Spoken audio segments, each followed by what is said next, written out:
நம்ம இந்த வீடியோவில் இப்போ என்ன பார்க்க போகிறோம்னா, பெரம்பலூர் மாவட்டத்தில் எத்தனை சட்டமன்ற தொகுதி இருக்குது, எத்தனை சதவீத ஓட்டு பதிவாச்சு நம்ம தெளிவாக பார்க்க இருக்கிறோம். வாங்க வீடியோக்குள்ளே போகலாம். நம்ம பார்த்துட்டு இருக்கிறது பெரம்பலூர் மாவட்டத்தில் 2 சட்டமன்ற தொகுதி தான் இருக்குது. இந்த மாவட்டத்திலே குறைஞ்ச சட்டமன்ற தொகுதியை இருக்கிற ஒரு மாவட்டமாக இருக்குது. 2 சட்டமன்ற தொகுதி தான் நம்ம இப்போ பார்க்க இருப்பது. குன்னம் சட்டமன்ற தொகுதி, அதுக்கு அடுத்தால பெரம்பலூர் சட்டமன்ற தொகுதி. இந்த 2 சட்டமன்ற தொகுதி தான் பெரம்பலூர் மாவட்டத்தில் இருக்குது. இப்போ நம்ம மாவட்ட அளவில் ஓட்டு பார்க்கணுன்னா, பெரம்பலூர் மாவட்டத்தில் 85.50% ஓட்டு பதிவாயிருக்கு மாவட்ட அளவில். இப்போ தாலுகா அளவில் ஒவ்வொரு சட்டமன்ற தொகுதியாக நம்ம பார்க்கணுன்னா 2 சட்டமன்ற தொகுதியில் குன்னம் சட்டமன்ற தொகுதியில் 85.04% ஓட்டு பதிவாயிருக்கு.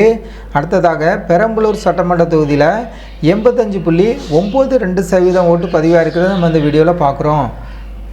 நம்ம பார்த்த எல்லாமே பெரம்பலூர் மாவட்டத்தில் உள்ள சட்டமன்ற தொகுதியை சதவீத அடிப்படையில், ஓட்டு சதவீத அடிப்படையில் நம்ம பார்த்துருக்கோம்.